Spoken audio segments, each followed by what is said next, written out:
Have a good day, Mom and Sir. I am Hajiline Katabi Sinobe, 33 years old, a high school graduate, happily married, blessed with 3 children, 2 girls and 1 boy. I have 3 years work experience as a domestic helper in Hong Kong and 3 years here in the Philippines.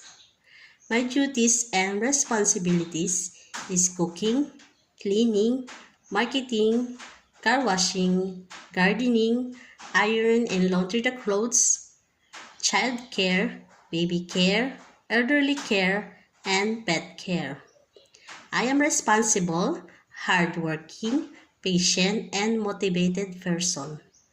Mom and Sir, if you hired me, I'll promise to you that I will do my best, and I promise to you that I will follow your household rules and I treat you as my family. Thank you, Mom and Sir. God bless.